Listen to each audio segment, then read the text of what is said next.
সম্মানিত দর্শক শ্রোতা, আশা করি যে যেখানে আছেন ভালো আছেন, সুস্থ আছেন। আজকের কথা বলার বিষয় হলো গ্যাস এবং বিদ্যুৎ ক্রাইসিস।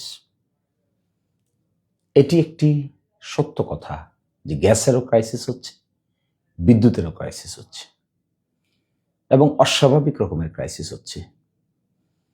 কেন হচ্ছে, কিভাবে সলভ করা যাবে, কিভাবে করলে পরে জিনিসটা দ্রুততম সময়ের মধ্যে সমাধান হবে, এই বিষয়টুকু সঠিকভাবে স্ট্র্যাটেজি ঠিক করতে পারাটাই সফলতা। ক্রাইসিস হচ্ছে না এটি বলার তো কোনো সুযোগ নাই, গ্যাসের ক্রাইসিস নাই এটা বলারও সুযোগ নাই, কেউ বলছেন না। কিন্তু একটি ক্রাইসিস যখন হয় তখন তার সমাধানের পদ্ধতি কি? এটি কি কোনো ব্যক্তির ক্রাইসিস? এটি কি কোনো দলের ক্রাইসিস? এটি কি শুধু সরকারের crisis? Answer is no, it is the crisis of all citizen of Bangladesh. শুধু তাই না, দেশের বাইরেও আমাদের দেশের নাগরিকবৃন্দ যারা থাকেন তারাও সেই ক্রাইসিসে ভুক্তভোগী হন। কারণ অনেক জায়গায় ইলেকট্রিসিটি না থাকার কারণে মোবাইল চার্জ দেওয়া যায় না, বিদেশ থেকে অনেকেই কথাও বলতে পারেন না। ইলেকট্রিসিটি না থাকার কারণে গ্রামাঞ্চলে গরম ছড়িয়ে পড়ে এবং তাতে মানুষের অনেক কষ্ট হয়। এই যে একটা কষ্ট যে হচ্ছে, এটা হৃদয় দিয়ে উপলব্ধি করাটাও একটা সমাধান। এই সমস্যার সমাধান করা যাবে না, এখন করা যাবে না, অনেক সময় লাগবে, এই ধরনের মন্তব্য করার তো কোনো কার্যকর তা আছে বলে আমার কাছে মনে হয় না। এই যে একটা প্রবলেম, ফার্স্ট ইস্যু হলো admission. Yes, this is a problem. কাউকে ব্লেম করে ফায়দা হবে? ফায়দা হবে না। একজন আরেকজনকে দোষারোপ করে ফায়দা হবে? ফায়দা হবে না। তাহলে সমাধানটা কি? This is a problems of 200 million people, প্রায় 20 কোটি লোকের সমস্যা।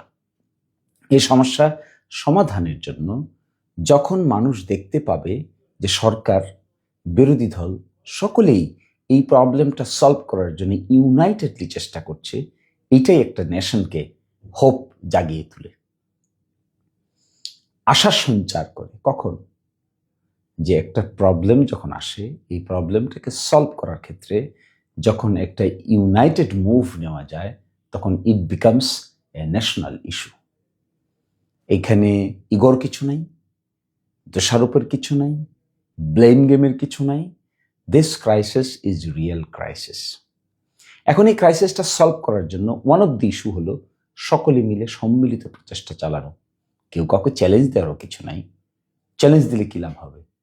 গভর্নমেন্ট বিরোধী দলকে চ্যালেঞ্জ দিবে, দিয়ে কি ফায়দা হবে? গভর্নমেন্ট কি অ্যাচিভ করবে? Government will achieve nothing. আর গভর্নমেন্টের উচিতটা হলে কি, যেহেতু তারা পজিশনে আছে, চেয়ারে আছে, তাদের উচিত immediately to call all concern people, including বিরোধী দল, বিরোধী দলের বাইরেও আরও এক্সপার্টস, দেশে বিদেশে আরও ইস্যুজ যারা এগুলোতে কন্ট্রিবিউট করতে পারে, to sit with them and find a solution. এবং এই যে সিটিং, ডিলিং, এটার উপরে নির্ভর করে যে জনগণ বিষয়টাকে কিভাবে নিবে। জনগণের সমস্যা সরকার চেষ্টা করছে সলভ করার জন্য, এটা যদি জনগণ দেখতে পায়, বুঝতে পায়, তাহলে নিশ্চয়ই জনগণ আশ্বস্ত হবে। আর যদি জনগণ দেখে যে এগুলো নিয়ে বেফাস মন্তব্য করা হচ্ছে, এলোমেলো কথা বলা হচ্ছে, তাহলে তো পিপল উইল বি ফ্রাস্ট্রেটেড। ফলে আমি আজকে আপনাদেরকে এই কথাটা বলছি, yes, this is a problem, big problem. Big problem has to be addressed with big heart, with the participation of the concerned people, no matter ke sarkar ke birodhi dol. This is a problem of Bangladesh. When problem of Bangladesh comes, there we all should take an united move, not the divided move.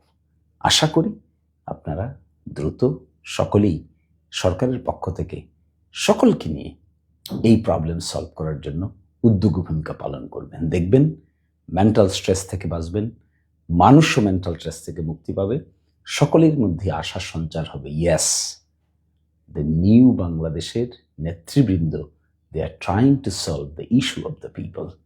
This is what is the approach. এর বাইরে চ্যালেঞ্জের approach is not a good approach. আশা করি সকলেই ভালো থাকবেন, সুস্থ থাকবেন। আল্লাহ হাফেজ।